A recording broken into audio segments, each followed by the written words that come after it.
Korean fried chicken is the new KFC. The food is so popular in South Korea, some even call the country the Chicken Republic. But for restaurants, it's grueling work, having to fry chicken in sizzling hot oil day and night. So this local startup is trying to stay ahead of the competition. 저희 같은 매장들이 당연히 We believe restaurants like ours with automated kitchens will become the future of South Korea. And in the next decade, we truly believe a kitchen without a human chef will become the norm. It's a robot that fries chicken. Each step, from the battering to the cooking, is fully automated, able to finish the dish in roughly 9.5 minutes. But as orders pile up, Kang says this robot becomes more efficient and productive than its human counterparts. And amid the coronavirus, the store is seeing a jump in sales.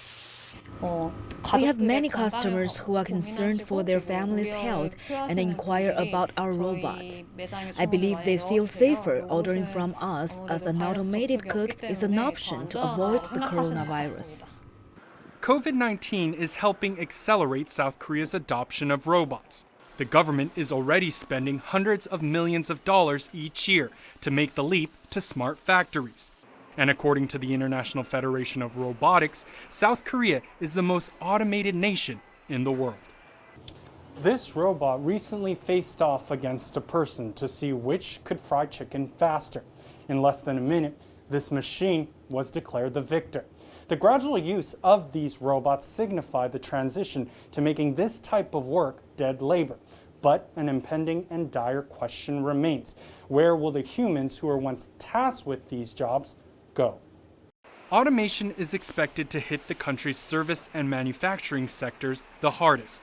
According to a recent report, 2/3 of all manufacturing workers face a high risk of getting laid off, while 70% of the workforce works in the service sector.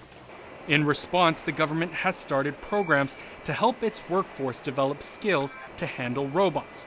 But experts say more needs to be done.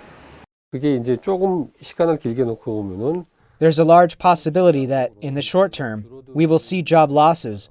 But in the long term, if we look at the previous industrial revolutions, there was never a net loss of jobs as new ones were created. However, if businesses that have platforms and have amassed large amounts of data gain greater control, it will only further reinforce a winner-takes-all system and intensify inequality. Part of the push for South Korea's transition to automation is because the nation is one of the fastest aging countries in the world. That means the country's working age population is shrinking.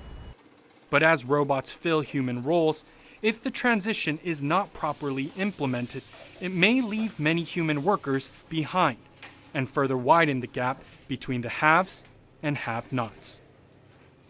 Joseph Kim for CGTN, Seoul.